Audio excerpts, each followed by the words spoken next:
ನಮಸ್ತೆ. ಬರ್ರಿ ಇವತ್ತು ನಾನು ನಿಮಗೆ ಎಣ್ಣೆ ಬದ್ನೆಕಾಯಿ ಪಲ್ಯ ಮಾಡೋದು ಹೆಂಗೆ ಅಂತ ಹೇಳ್ಕೊಡ್ತೀನಿ. ಅದಕ್ಕೆ ಬೇಕಾಗಿರೋ ಐಟಮ್ಸ್ ಇವೆಲ್ಲ ಜಸ್ಟ್ ಒಂದು ಸತಿ ನೋಡ್ಕೊಳ್ರಿ, ಮಾಡೋವಾಗ ಹೇಳ್ತೀನಿ. ಫಸ್ಟ್ ಶೇಂಗಾ ಹುರ್ಕೋಬೇಕು.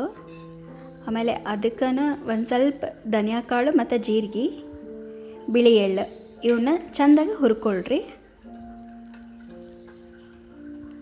ಹುರ್ಕೊಂಡಾದ್ಮೇಲೆ ಅದೇ ಬಾಣಲೆಗೆ ಒಂದು ಸ್ವಲ್ಪ ಎಣ್ಣೆ ಹಾಕಿ ಈರುಳ್ಳಿ ಮತ್ತು ಹಸಿಮೆಣ್ಸಿನ್ಕಾಯಿ, ಒಂದು ಬೆಳ್ಳುಳ್ಳಿ ಪಲ್ಕ ಒಂದೆರಡು ಹಾಕ್ಕೊಂಡು ಹುರ್ಕೊಳ್ರಿ.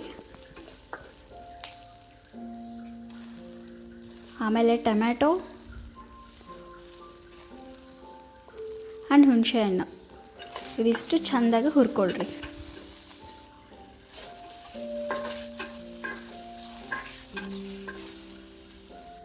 ಹುರ್ಕೊಂಡು ಆಗಲೇ ನಾವೇನು ಹುರ್ಕೊಂಡಿದ್ವಲ್ಲ ಅವನ್ನೆಲ್ಲನೂ ಈ ಮಿಕ್ಸಿ ಮಾಡ್ಕೋಬೇಕು. ಸ್ವಲ್ಪ ಸಾಂಬಾರು ಪುಡಿ ಮತ್ತು ಖಾರದ ಪುಡಿ, ಗುರಳ್ ಪೌಡ್ರ್ ಅಂದರೆ ಹುಚ್ಚೆಳ್ಳು ಪೌಡ್ರ್ ಅದಷ್ಟು ಹಾಕ್ಕೊಂಡು ಮಿಕ್ಸಿ ಮಾಡ್ಕೋಬೇಕು.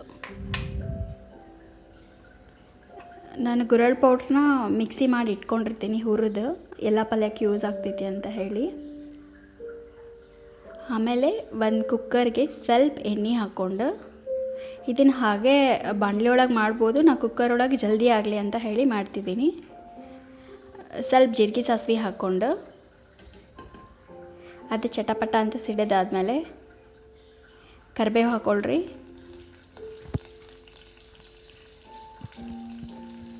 ಒಂದು ಅರ್ಧ ಉಳ್ಳಾಗಡ್ಡಿ ಹಾಕ್ಕೊಂಡು ಫ್ರೈ ಮಾಡ್ಕೊಳ್ರಿ.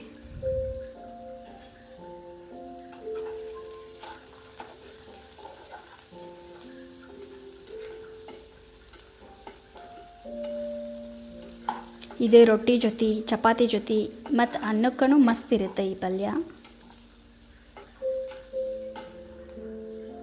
ಆಮೇಲೆ ನಾವು ಬದ್ನೆಕಾಯಿನ ಮಸಾಲಿನ ತುಂಬಿಟ್ಕೊಂಡು ಇದಕ್ಕೆ ಹಾಕೋಬೇಕು. ಹಾಕ್ಕೊಂಡು ಅದು ಒಂದು ಸ್ವಲ್ಪ ಕಲರ್ ಚೇಂಜ್ ಆಗೋವರೆಗೂ ಅದನ್ನು ಹಂಗೆ ಫ್ರೈ ಮಾಡ್ಕೊಳ್ರಿ.